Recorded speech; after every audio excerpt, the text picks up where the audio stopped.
faces. Other brick don't have interchangeable faces. So actually it might work here.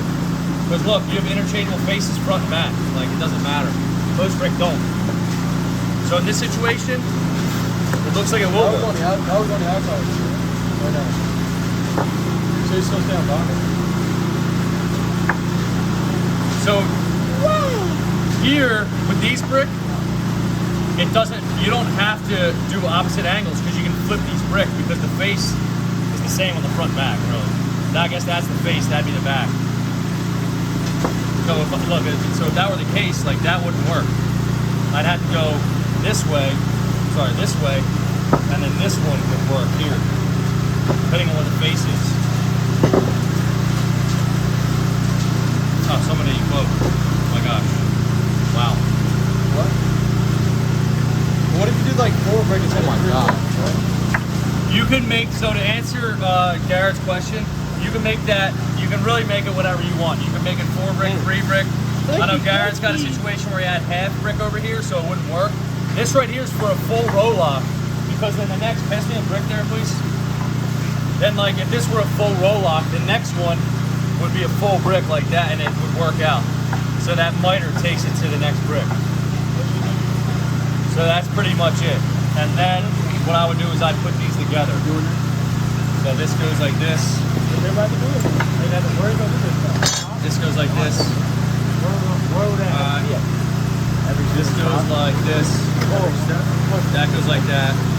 If you did, I set up a nice flat table, so when I put it together, it like I can put it together nice and flat and square and easy.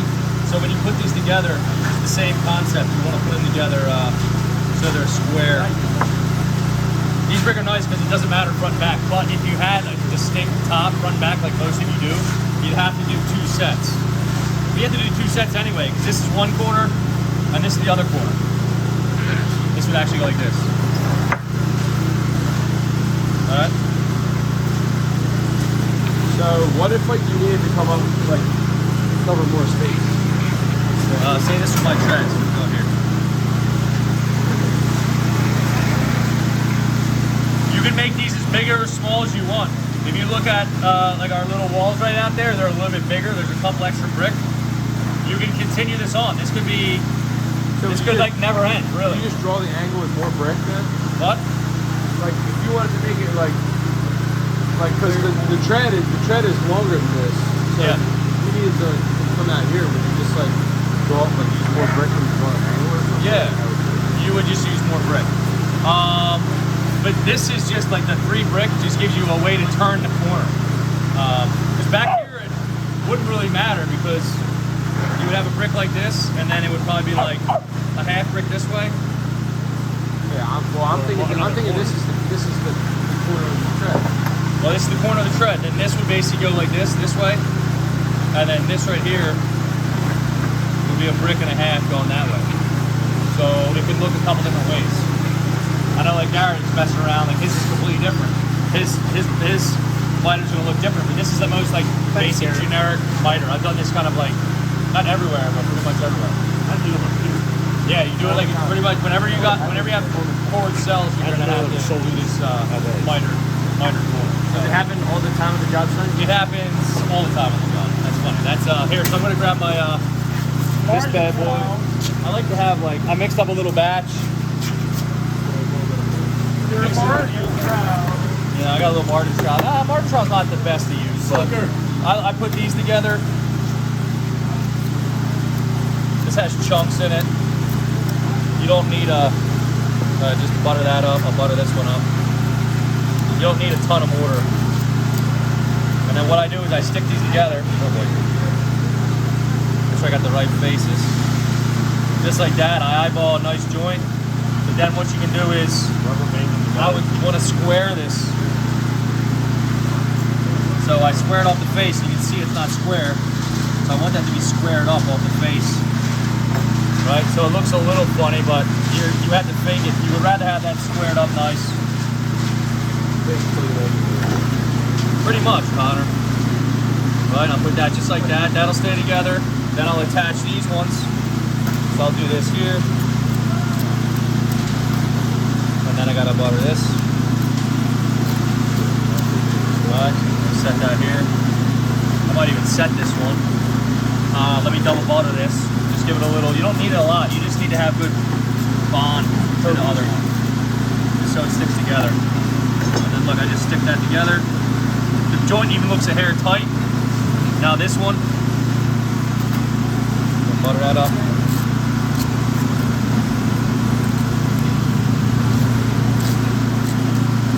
Butter this up. I like to get just full, nice, good coverage. You gotta be careful because these brick are very porous, so it'll start soaking moisture up quickly. But once you set them together, you can't really move them around. All right, I set this together. These brick are different thicknesses, and then I square it up. So you gotta kind of, the brick are all a little different, so that's where you gotta use a square.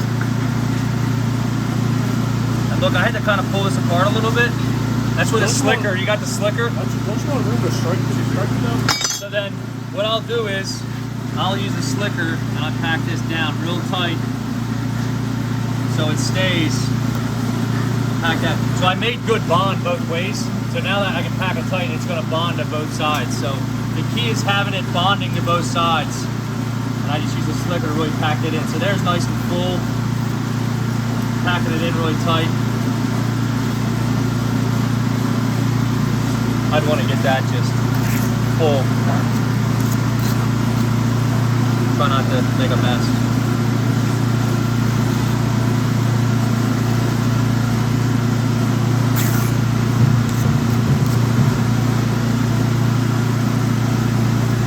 Like I said, the key is like the good bond and adhesion. I'll eventually, I'm gonna rake this out a little bit.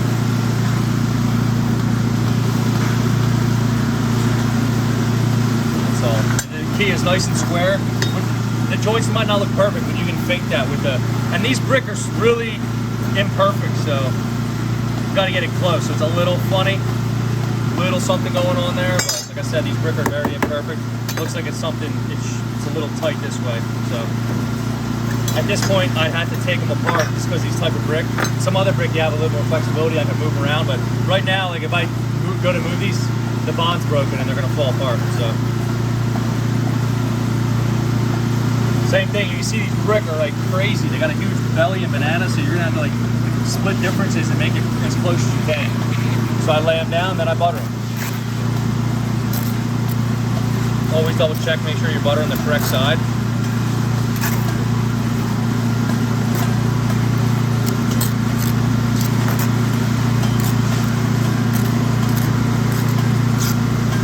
All right, I'll hit this with a double butter.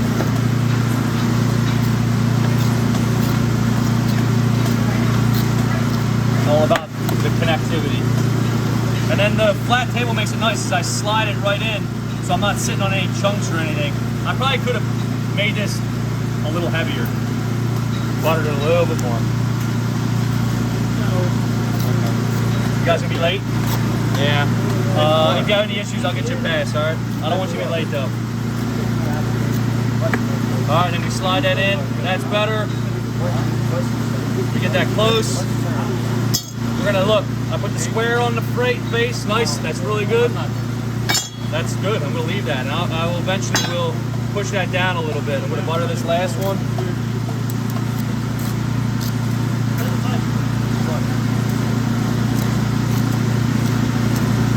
The key is definitely not how much mortar. It's gotta just give it a nice good bond.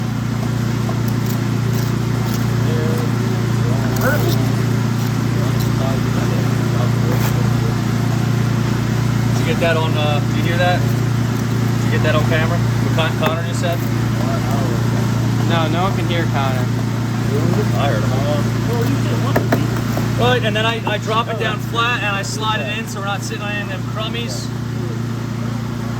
What we have is a nice square. This is not totally square over this way. This one was a little jacked up. Right, you know. That's basically I use that on my staircase. So a little funny. I'm going to split the difference a little bit, kind of make it a little more square, and then I just pack these in tight. I would probably use a different slicker size. Smaller one? Yeah, but this works. You can use the side, packs it in nice and tight. Size doesn't. Size doesn't matter, man. Yeah, you can always flip it on its side if it's too big. And I just pack this in full and tight. And I let these set for a day. Yeah, besides that,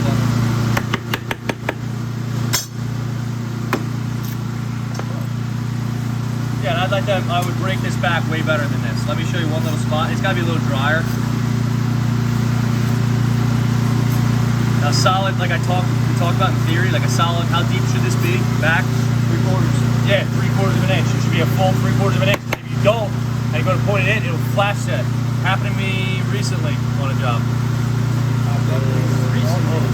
Yeah, happened to me recently on a job. That's all. You just pack it tight, good bond. That's a miter corner.